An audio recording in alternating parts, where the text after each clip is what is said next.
to be introducing you to product marketing, and hopefully I'm able to convince you to go ahead and take this career path and just basically grow in it. The agenda for today, we are going to be talking about 6 basic points. The first one is, what is product marketing? Understanding why it is important for business, and also the roles of a product marketing manager, the key skills that are required for you to succeed in this role, essential product marketing tools, and a basic look into the product marketing journey. So what is product marketing? If you Google it today, there are so many definitions that you're going to find online. But my favorite one is from Product Marketing Alliance. We are going to be talking about them at the end of this session. And the definition is, product marketing is the driving force behind getting products to market and keeping them there. So it is really important that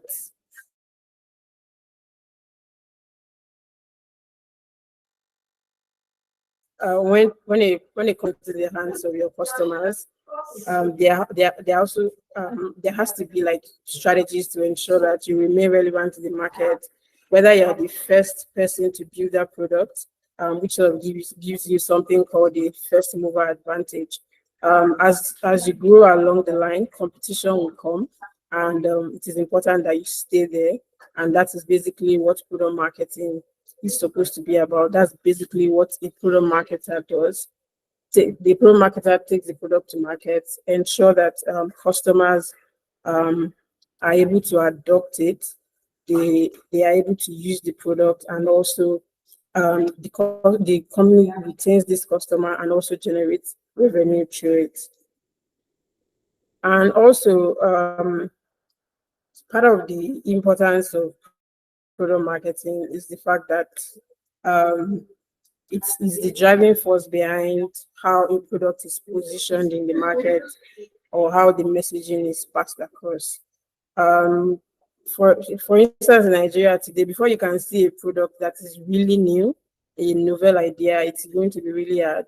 It's either somebody has built it before, so you are competing with like at least 1 or 2 other companies that are doing it, and it's important that you set yourself apart. Why should I leave what I'm currently using and come and use your own product? This is where product marketing comes in. This is the job of the product marketer. Why should customers leave whatever it is that they're already used to, how they are already solving the problem that you claim your product solves, and why should they come and adopt your own new product? Also, product marketing also involves analyzing customer trend, analyzing market trends. What is the market leaning towards? Are people starting to adopt like a new technology or something that makes solving that problem a lot better? So product marketing involves also keeping track of those trends and ensuring that your product is in line.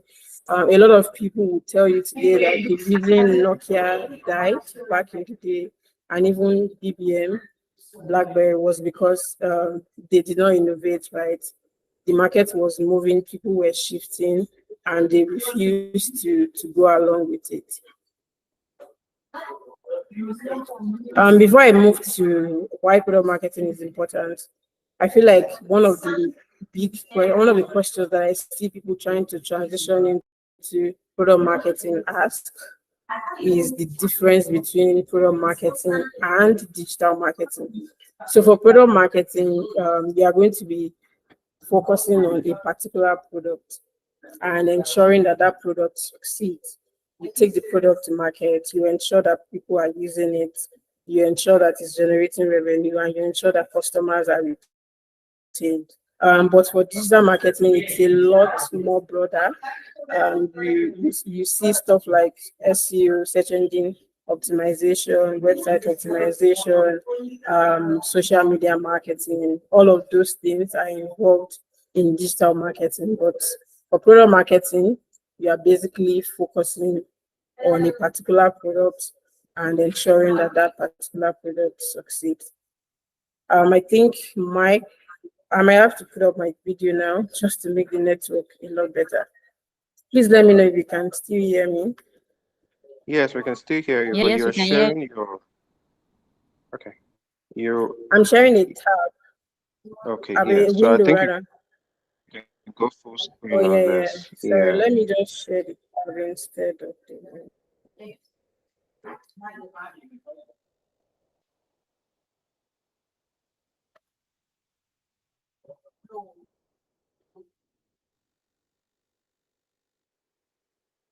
Okay, yeah. Can you see my screen now?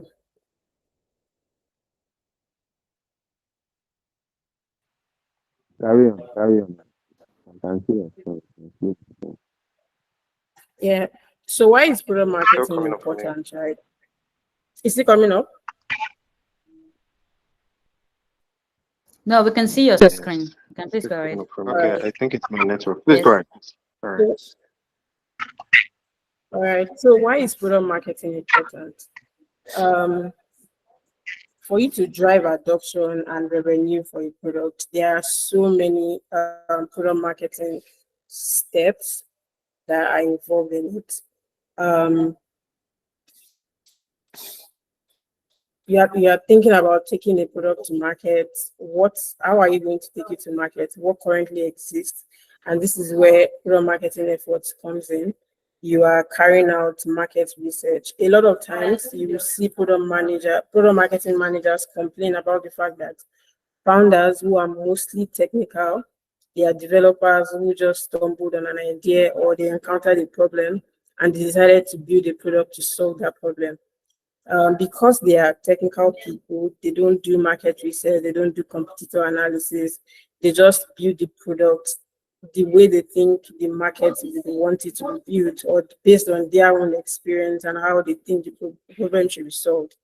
And when they bring you in as a PMM, you are made to take the product to market, even though you were not involved during the building process.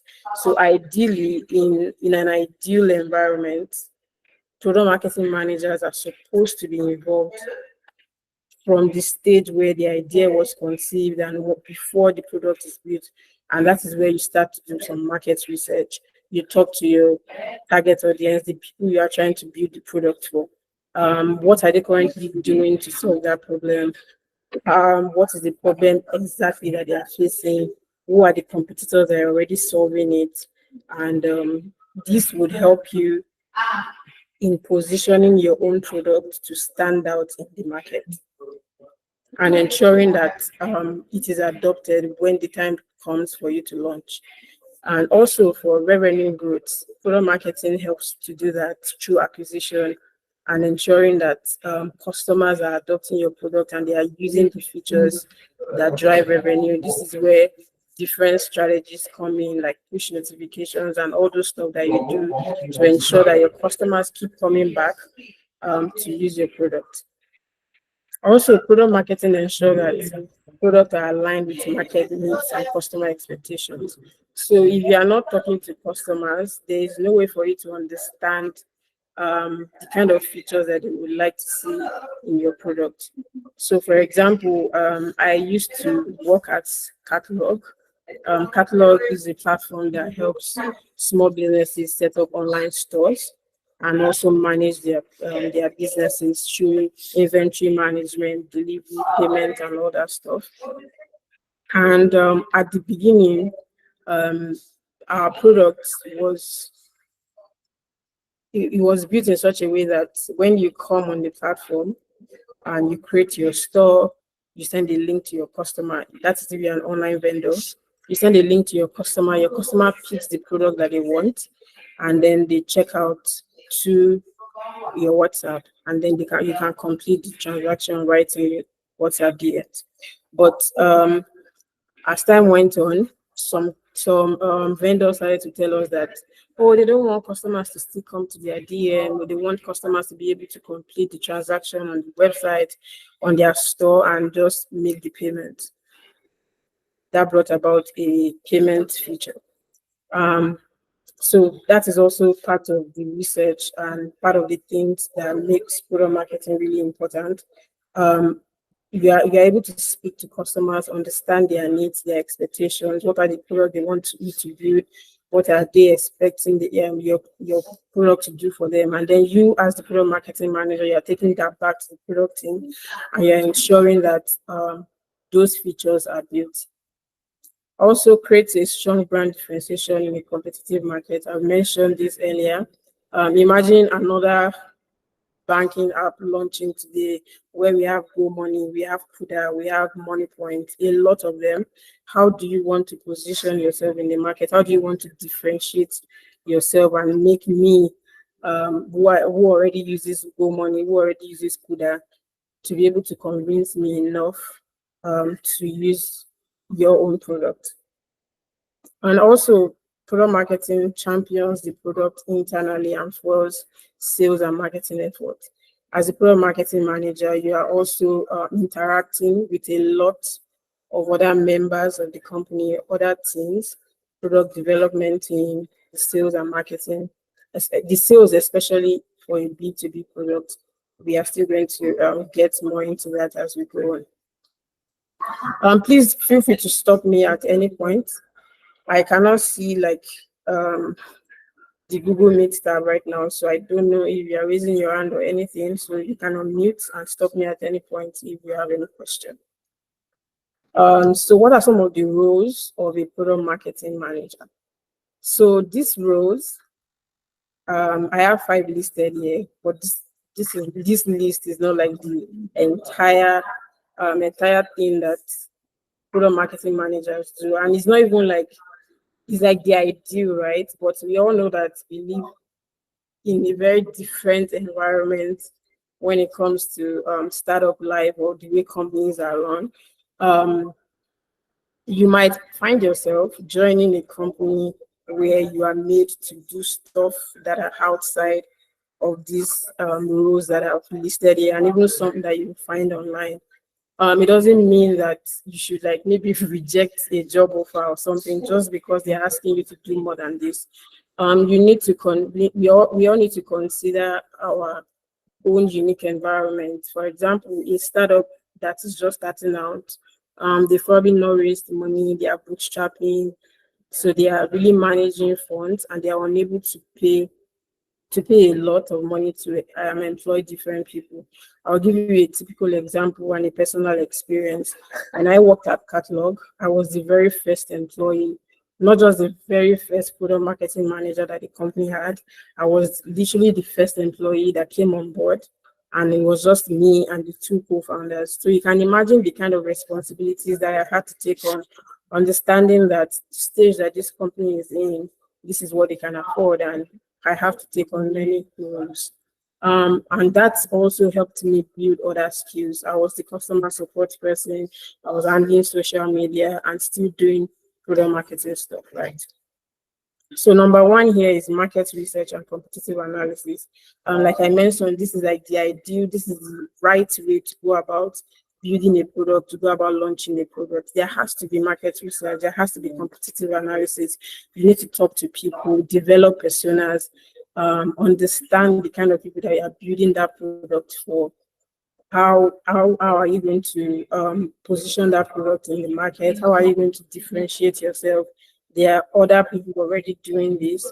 How do you want to stand out? Also, product positioning and messaging.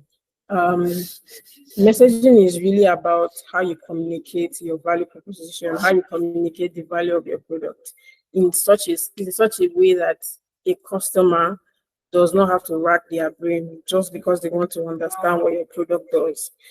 Which is why if you find yourself working on like a technical product, maybe one of these APIs that are built for developers, you really need to ground yourself in understanding those technicalities and be able to translate them and communicate them to your customers in really, really simple terms so they don't have to struggle to understand it. I'm going to also give like a typical example of this product positioning and messaging. When we launched Catalog, there were competitors, right? If you are a vendor here or if you are conversant with the e-commerce industry, you will know that there's Bumper, you will know there's Flutterwave Store, you will know there is Q Shop, there's paystack storefronts. There were so many competitors, and we really needed to communicate the value of our product. So we thought of a very relatable problem that literally every vendor that sells on Instagram can relate to. So if you are a vendor or you know someone that sells online, they will tell you the frustration that comes with interacting with people in the DM. Imagine selling, you're a shoe seller and you have like 50 different products in stock, different colors, different sizes, even different prices. And then someone comes into your DM asking you, do you have it in burgundy? Do you have it in wine? Do you have it in pepper red? Do you have it in jealous yellow? And then you start to send all the information that they need. You also send them multiple pictures. And at the end of the day, what they tell you is, I'll get back to you. That can be so annoying, right? Which is the angle that we came from, telling vendors that you don't have to do that back and forth. You don't have to go through that stress. Why not come on catalog, create an online store for yourself, upload all of your product, upload all of the details of each product, and then create links, generate like a store link that you just put in your bio on Instagram, or when a customer reaches out to buy, just send them that link. And once they click it, they are able to go to your store, they see all the details they need, they pick their product, they pick the product they want, and then they check out. Another important thing that we did back then is that we understood that we still live in a very low trust environment, right? A lot of people are still scared of buying online. They are scared of being scammed. So they would typically not just go to your website and just buy and check out. They still want to talk to people and be sure that you are not a scam. So catalog at the beginning was not built for people to check out on the website. Once you pick those products, you still check out the WhatsApp, and then once you check out the WhatsApp, you're able to now continue your chat with the vendor and you complete the transaction. So that's like a typical example of product positioning and message. And that really got us like really good numbers. At the time of my exit, we already had about 10,000 users. Also, go to market strategy development. I'm aware that there's going to be like another session on this, so I believe the mentor will do justice to that. Is really about developing how you want to go to market, the channels that you want to use to reach your customers. It's going to be different based on the product. If you are launching a B2C product, maybe a fintech app or something, you are looking at platforms like Instagram, you are considering influencer marketing, you are considering using TikTok, and if it's a B2B product, you are considering partnerships, you are considering events, you are considering being active on LinkedIn. So your go-to-market strategy really is followed by your market research, right? What did you find out during that period? Who are your target audience? Where did they spend their time? Where did they spend their money? And that would inform how you would launch your product. So for us, we did a lot of influencer marketing. For small businesses, if you are very familiar with that industry, you'd understand that there are coaches, there are business coaches who have built communities online and they've built authority. Most of these most of these online vendors look up to them and trust whatever it is that they say. So um, it was a good way to get into that, to reach our target audience. And so we partnered with some of these business coaches to talk about our products, to organize trainings and stuff. Community was also a big part of our go-to-market strategy. Running a business in Nigeria is really hard, and I can tell you for a fact that there are so many business communities just because you cannot. There's nothing like you are learning too much, right? So you would see business owners just joining different groups, different communities, and to see what they can learn, how they can grow their business, how they can connect with other businesses. So that was also a very good strategy for us. We had a community, and to grow that community as well, we used a lot of business coaches. We came up with topics that are important for businesses, and then we would pay these coaches to come and train these business owners on our platform. Also, content creation and product launches.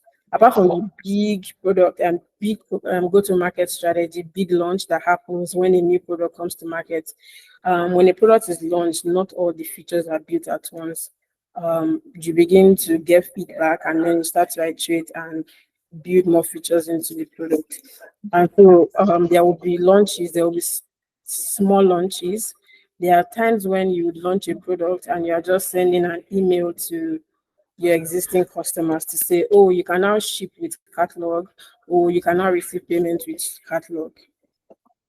And there are some kind of features that require big announcements.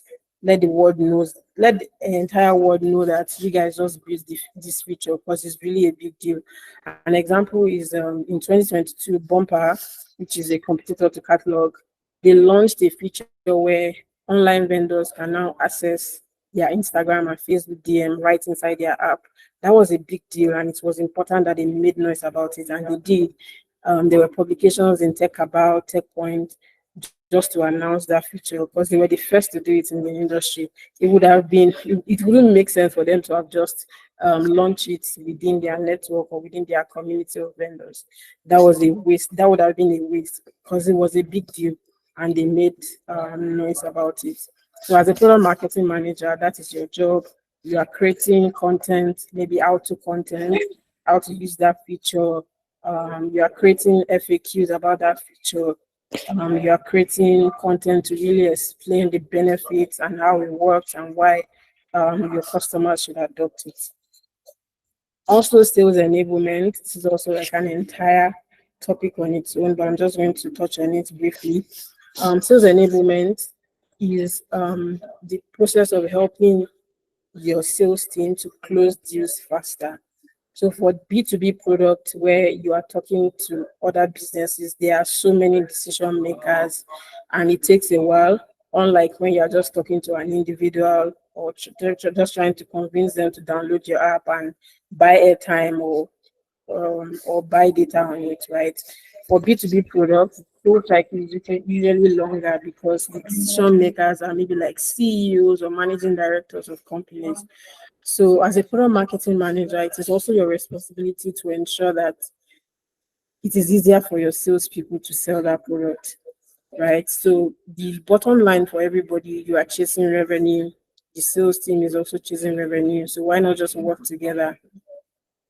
So sales enablement involves you helping them, and helping them means training them about the product, developing content for them. Sometimes you're helping them write emails that they send to people to send to prospective customers before a demo, or you're organizing the product demo to just show them around that help them really understand how the product works. I'm sure that as individuals, we all get frustrated when maybe someone is trying to sell a product for you to you, or you're trying to make inquiries about a product and you can tell that the person you are talking to does not really understand the product. There's a gap there. You need to make sure that your sales team are equipped with everything that they need to close those deals.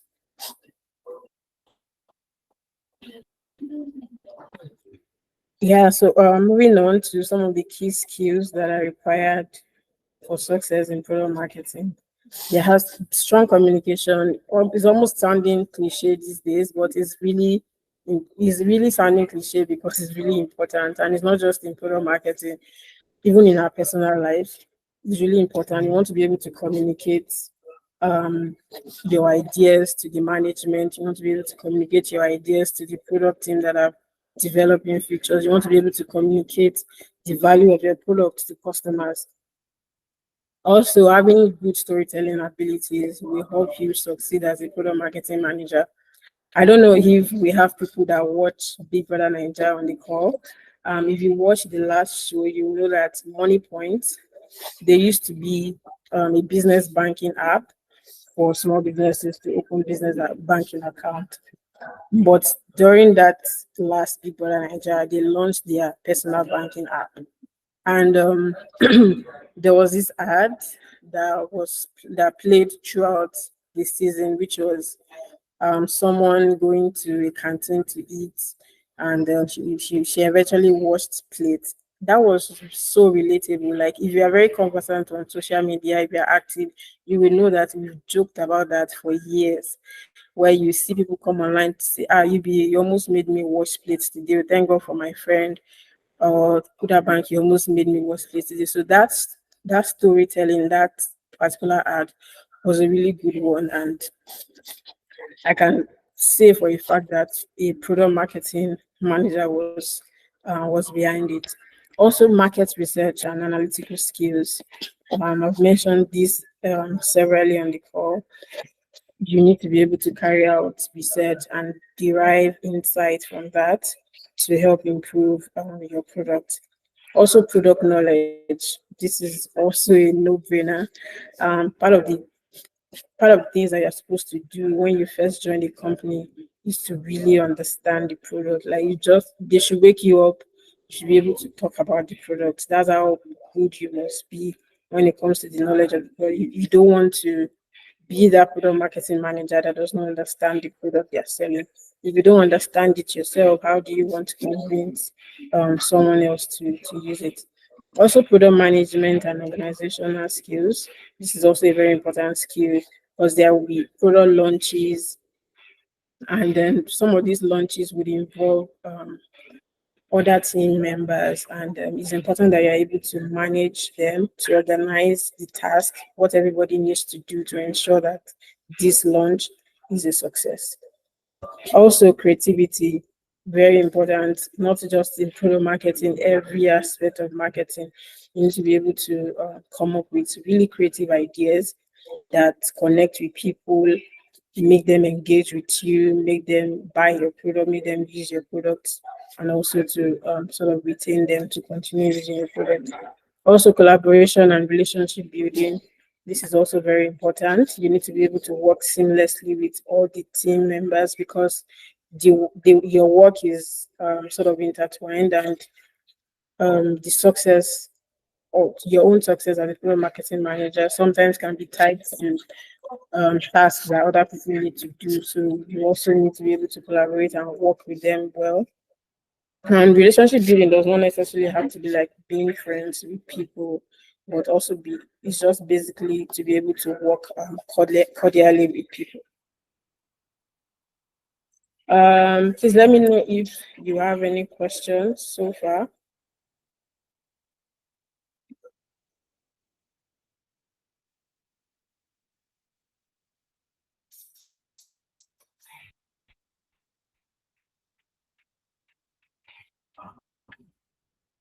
Does anyone have any questions? Carry on, carry on.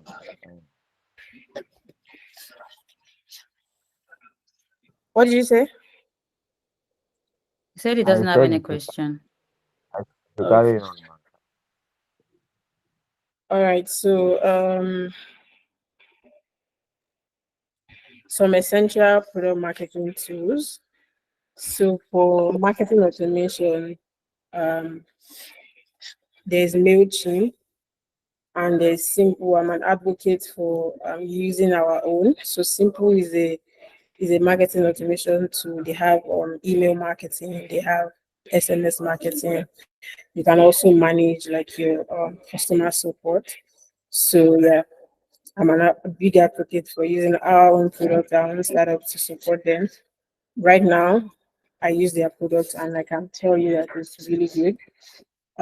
Project management tools as well. Trello is a very good one. Notion is a great tool too. Quite expensive, but their free version is also really good. Analytics, Google Analytics, free and really great tool for tracking your website traffic, your user engagement, and also how your campaigns are performing. Push notification tools. There's Google Firebase and there's One Signal. Through push notifications, you keep your users engaged, keep them coming back to your platform, and drive retention for your product. Now moving on to product marketing journey. So for go-to-market strategy or any product launch, there are three phases. There's the pre-launch, there's the actual launch, and then there's the post-launch. In the pre-launch phase, That is where you carry out your market research, understand your audience, develop your personas, and do a competitive analysis to understand who are already in the market and how people are currently solving the problem that you're trying to solve for them. Also, your product positioning and messaging, this is where it comes in. How do you want to differentiate yourself in the market? How do you want to communicate the value of your product? This is also where the go-to-market strategy creation comes in. Are you using influencer marketing? What are the channels? Facebook, Instagram, emails? How do you want to reach your audience? How do you want to, where do they spend their time? Where did they spend most of their time? Where do they spend their money? How do you want to reach them? Also, the actual launch is when you begin to create content, product brochures, demos, how-to articles. These are the some of the major tasks that you'd find yourself doing whenever you're trying to launch a product. When a new product is launched, people are going to have questions. You cannot begin to answer everybody one after the other. Ensure that when they are looking for these answers, they are readily available to them on your website as demos or as how-to articles. Public relations, not all companies do this, but it's a good thing to do. Get publications to talk about your products. It also helps with search engine optimization. Influencer marketing, this does not apply to everybody. It depends on the product.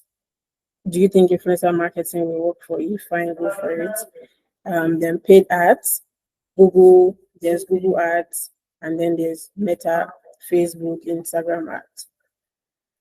Also, the launch event execution itself, publishing all of these materials that you've developed, launching those campaigns, and also ensure this part is also where you ensure that you have like a solid support in place, because at the beginning, at the launch of your product, people would reach out.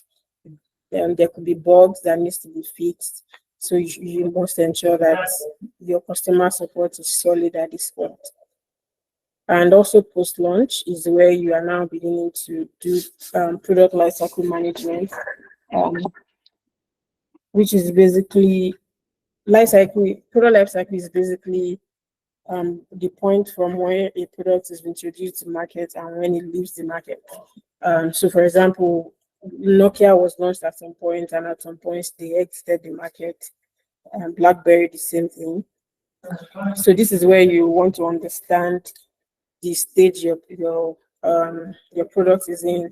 Are we at a point where we need to pump more money into marketing, or do we need to slow down and see how well we can do organically? So the different stages of the product will determine the different strategies that would be employed. Also, user feedback analysis and product iteration. This is so important. Talking to customers cannot be overemphasized. There are so many insights that you can get from it. Sometimes they would even be the one to help you define your product messaging, because they will begin to use some terms to describe your product or to describe their problem. And since it's coming directly from a customer, there is a high chance that another customer would be able to relate to that. And if you don't talk to them, there's no way for you to know how to develop your product and make it better for them. And then ongoing marketing and sales enablement. So post-launch, you are analyzing. So maybe the timeline that you gave yourself during the launch was say 3 months, and then you are going back to the drawing board to see what you were able to achieve in that 3 months. You are looking at the data. How much did you spend to acquire one customer? What are the channels that perform better? You probably thought Instagram would do so well, and then you end up seeing that, oh, it's Twitter that is really hot. It's Twitter that's really getting us the numbers. That tells you that you should slow down on your marketing budget for Instagram and increase your marketing budget for Twitter, because obviously that's where a lot of the customers are coming from. And also sales enablement, like I mentioned earlier, is really important. Creating materials for your sales team, training them, getting their feedback, They are the ones that talk to customers directly. There are so many things that you can learn from them. And also being part of some of their calls, some of their demos, so that sometimes you discover that the sales team is saying something entirely different from what your product does or the messaging that you've worked so hard to define. So it is important that you are working with your sales team to ensure that they are communicating the values of your product well, and also speaking to customers that did not convert. Like maybe some customers, they've been talking to a customer for months, and at the end of the day, the customer ends up saying, "No, they won't be going with you. They'll be going with a competitor." It's that kind of customer has like a lot of feedback to give you that would be useful for the next customer that they're going to be talking to. So part of your sales enablement process is to talk to that kind of customers to say, "Oh, why didn't you buy our product? Did you see a competitor that had a better pricing or a better feature?" Sometimes it could be that there's a particular feature that you want so bad, and your platform does not have it yet. It's probably in the roadmap. But if you don't know, if you don't speak to the customer, there's no way for you to know that.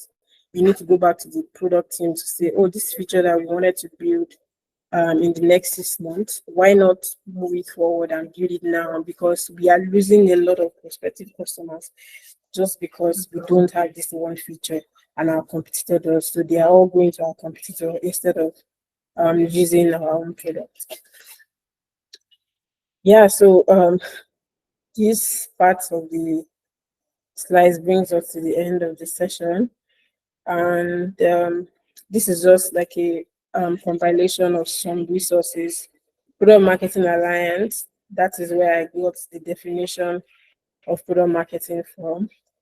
Their blog is, I can't even begin to describe how amazing the platform is. They have so many resources, so many resources, templates, articles that would really help you, whether you're a beginner, whether you're already an expert. Product Marketing Alliance is the place to be. Product Marketing Hive as well, not as comprehensive as PMA is, but it's also a very good resource. My product marketing guide, it's a good opportunity to plug it. It's completely free, and also product marketing community as well. It doesn't have to be a PMP. There are other marketing communities out there that you can join and participate in. Also, before I end the session and before I take questions, I would like to point out something about generally transitioning into tech, whether product marketing or any other course that you choose. I believe this session is for you to know whether this part is for you. You probably still attend another session on product management or business development. You are just trying to see which part to take. So I mentioned earlier that the task or some of the roles of a product marketing manager are some of the ones I've listed here, but it's not like the ideal all the time. So because the company says you should handle their social media as well, it's not enough reason to turn down the job, especially if you are just starting out. Also there's this saying about do not ever work for free or take unpaid internships and stuff. I'm a very big advocate of paying people for their work, but we all need to understand that this part of the world, things don't always go that way, and the job market is really competitive. So if as a person you can afford to take an unpaid internship, please go for it. As long as you're able to, maybe you have a business or something else, a side gig that pays you, and you're just trying to move into a new career path, why not? But it is important that you take advantage of the opportunity and milk everything that you can milk out of it. That is not the time to be quiet or to be an introvert and talk about your work. Ensure that you are making noise about it. You are telling people about the amazing things you are doing in that company, how you are helping them, how you are helping the product launch, how you are helping the product grow, how you are driving their revenue. Because at the end of the day, that is what will now help you when it's time to either look for another role somewhere else, or even for the company itself to promote you to a full-time staff that will be paid. That's basically it for me. Thank you very much for listening. If you have any question, please let me know. Okay, thank you very much, Omolara. That was very, very comprehensive. And thank you so much for the resources as well as the career guidance as well that you provided. It was really impactful. Does anybody have a question?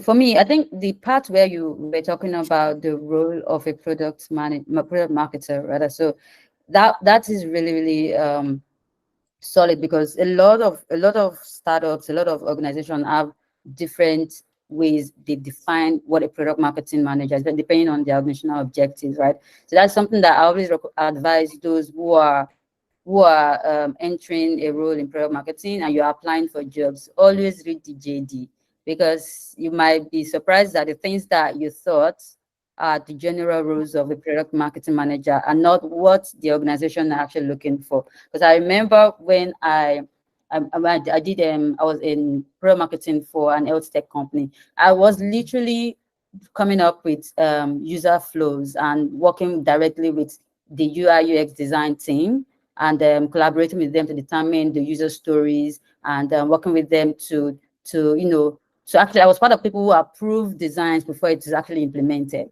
So, but that isn't part of the general role of. Yeah, that's like a product manager's role. Yes, but the product manager was majorly focused on the technical team. But I was now, part of my role was now to basically guide and work with the UI UX team while I was still doing other PMM role, right? So that's what you have to always read the JDs, read the JD. And a lot of people just want to apply for just a title. Please don't never make that mistake. Even if it is not PMM, for any job, this is just a career tip for you, for any job that you're applying for, because every organization have the way they have their vision and have their goals, have what they want, what they are looking for. Because they might be applying for what's it called, a social media management role, whereas what the company is looking for is a marketing strategist. That is why they would now, but they will give it a different title, but what they're, but as you have to look at the JDs, look at what the focus is, and even look at the organization, because some things you just have to be clear. And that's why when you say, and sometimes even the kind of organization too matters. Like, for example, if you're working with a startup, like a small organization which just a new, have no funding, basically they have just a lead, have a lean team, most likely you will be hands-on. Because I know that when I got into product management, I was literally doing video editing and doing design as well. Being a product marketer, I was the product marketing team. So I was the product marketing team. So I was the one handling the go-to-market. I managed the product launch, did the as well as working with the design team, collaborating with the product development team as well, and then doing growth and then partnerships as well, B2B partnerships and B2B sales. But the product has both B2, it's B2M, right? But has both B2C and B2B. So I was facilitating growth across both for both. So if you're working with a startup, so you have to look at your capacity, what you can do. So, but the thing is that some of this industry definitely builds you. That some of the skills that I have now, like the elaborate skills I have now, I learned it working with some of these startups, because I had to do it. I had to learn it because there was no one else to do it, right? So I think that a lot of people need to really understand the importance of actually reading JDs when it comes to job placement and job search, right? So what do you think about that? Let me hear your perspective on that. Yeah, you're absolutely right. It's important to read the JD, know what you are getting into, Yes. and also to understand that sometimes it's just a sacrifice that you have to make. It's temporary. It builds you, it helps build your skill for better opportunities that are to come. It's just now left to you to really maximize that opportunity. That stress that you're about to enter, make it worth it by doing your job diligently and making noise about what you're doing. Yes. Yes, and product marketing is a very, very fulfilling role, very fulfilling role, and because you know when just like product manager, you know when someone have an idea, they've built the house, and then just like what the a realtor does, right? Let me use that as an example. A realtor, you know, the developer have the idea, they've built it, the architect have designed, but the house would not sell itself, right? Someone has to take Yeah. that and take it to the market. And it's the realtors that would now be, you know, you see them go to the site, you see them be very, very hands-on, go take people for inspections, and then market the product, create content, they'll create flyers, and all of those things. So I think if we're looking at the non-tech part, from something I can use to explain what similar way to explain what the problem. I would say I'll use like a realtor to explain to basically say that, because a realtor basically is an intersection between the sales and the marketing. They work with this, they drive sales as well as markets. They do product demo. So they basically create all of those boards that you need and take the product to the market as well, because realtors, that's what they do. Developers build the product, the designers, the architects, they design the structure, while the realtors pick the products, take the content materials, and then they're off to the markets to talk to people to get them to buy the product. So I think, but product marketing is a really fulfilling one. I remember the very first time when I newly joined product marketing, and then I was asked to, I was working on my first go-to-market strategy. And I remember the first product launch that I did. I felt so proud. I felt so proud. It was so fulfilling having to, product that, and the founders were super excited because at the time when I joined the organization, they were feeling a little bit down because they felt like, how would they take this product to the market? They were all clueless. No, there are a lot of founders who are who have a lot of ideas, but do not really have a clue on how they can get people to use the products that they're selling, that they have, that the idea, right? So when we launched that product, all of the planners, they were really excited. It felt like, a dream come true for them. So, and it's something to, it's a thing of joy. Someone who takes who takes joy in, who drive joy in the things that they do. You would really enjoy working as a product marketer because it's a fulfilling role, because you're basically that's a prayer answer. You said a prayer answered for the founders, because the product in itself, developers develop the product, and you're a product marketer, you are basically helping them make revenue, helping them connecting their product to the right audience so they can make money, right? So because product will not sell itself, just like Omolara said, you're you're working alongside every single person, the developer, because definitely when you have to do your research and conduct surveys and get feedbacks from customers, because when the customers provide feedbacks, you tend to want to relate it with the developers, and try to see how you can better improve the product, because there are a lot of things. I think some of the challenges that I think product marketers face is when the product in itself is not meeting the expectation of the customers, and then but the stakeholders and the customers are not willing to listen to the product marketers because they feel like the product is where they want it to be. So I have a question on that particular front, because I think that was a challenge that I also encountered in my product marketing journey. Because when you are telling the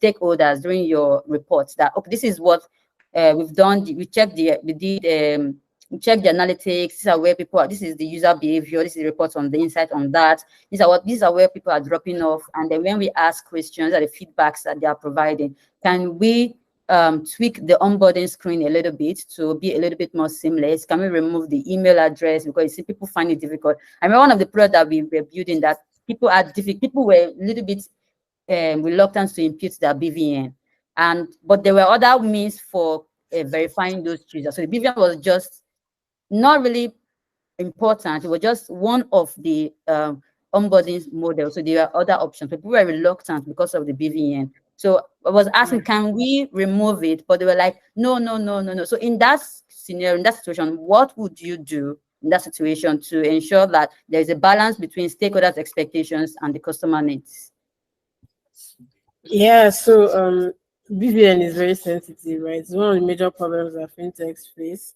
But what I've seen that has worked so far is for you to explain to customers why you need that information. So right below the button, there can be like a small tab that you can click on to say, oh, we are asking for your BVN because of this, and we guarantee the security of your information.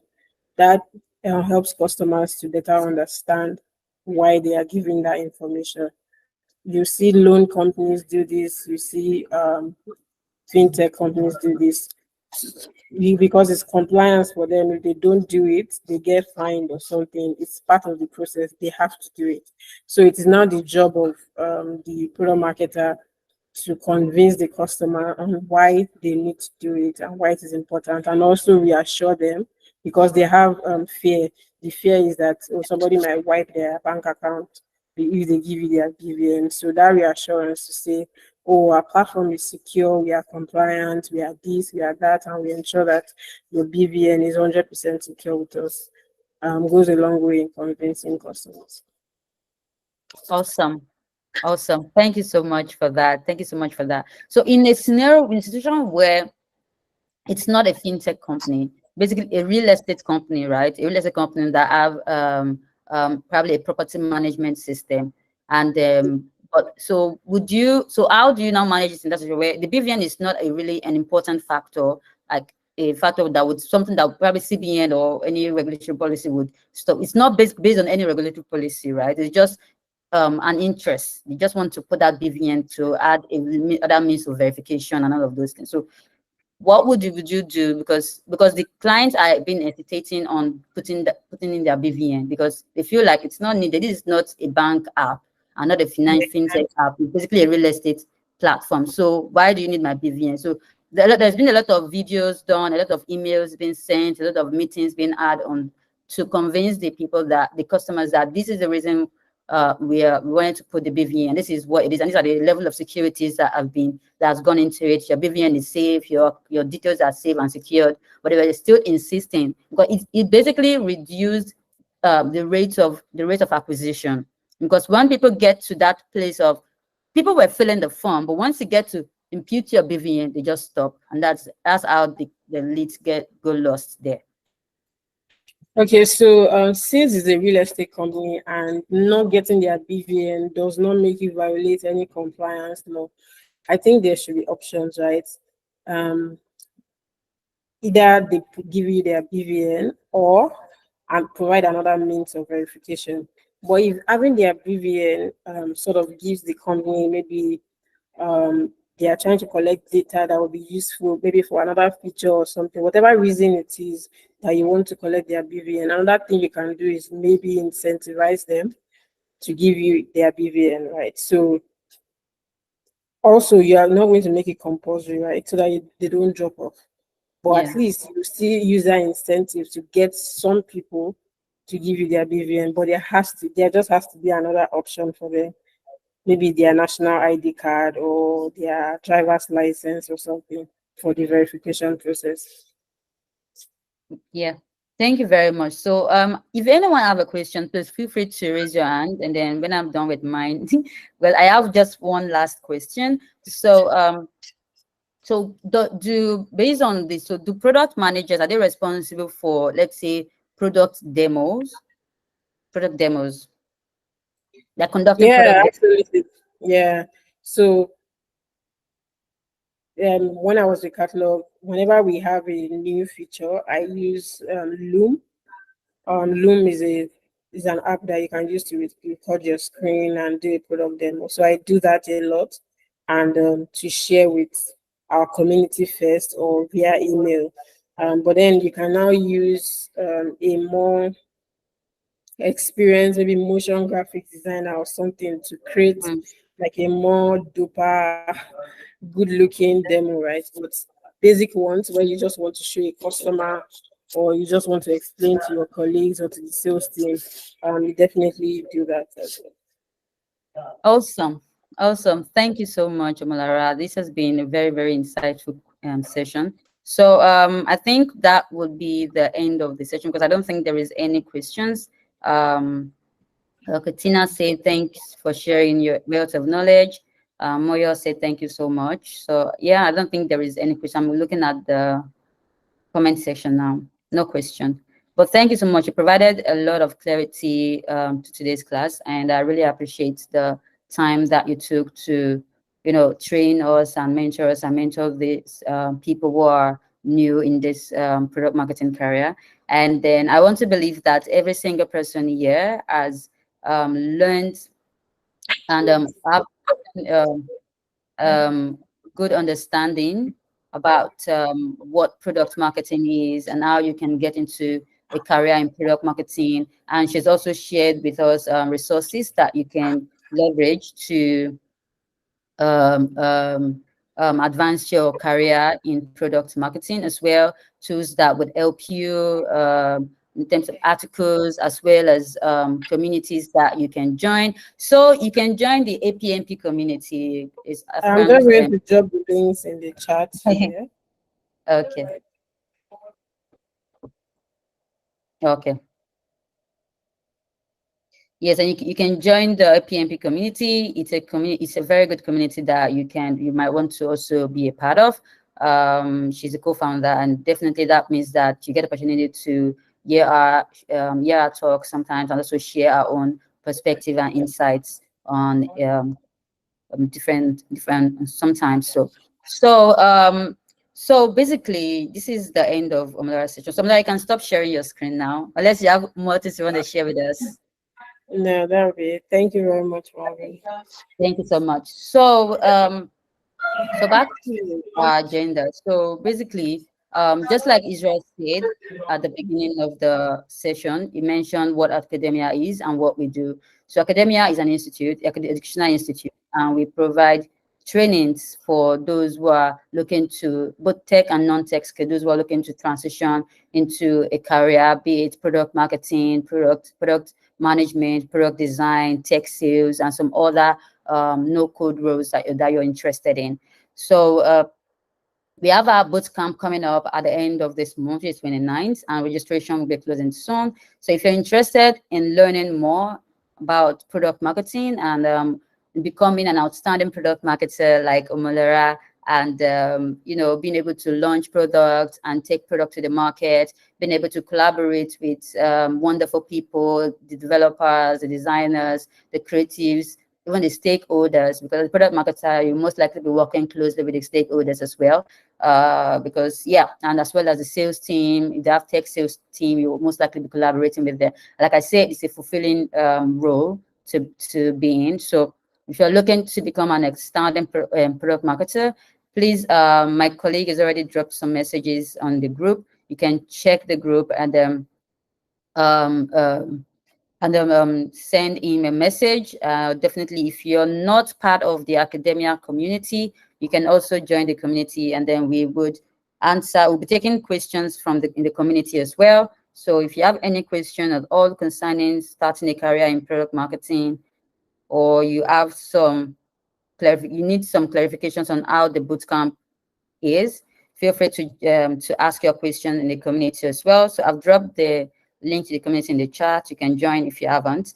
So tomorrow we're having another wonderful session tomorrow as well. So don't miss it. It's going to be amazing. We're going to be talking about creating an effective go-to-market strategy. The go-to-market strategy is part of what Omolara shared with us today. So if you want to learn how to create a go-to-market strategy, don't miss out tomorrow. It's going to be same time, 6 p.m. tomorrow, and it's going to be an amazing session. So without further delay, if there is no more questions or comments from anyone, I think this is the end. We're going to call it a wrap for today, and then see you all tomorrow. Please enjoy the rest of your evening, and thank you, Omolara, once again. Thank you so much. Thank you, everyone, for joining. Please enjoy the rest of the evening. Thank you. Thank you. Bye. Bye.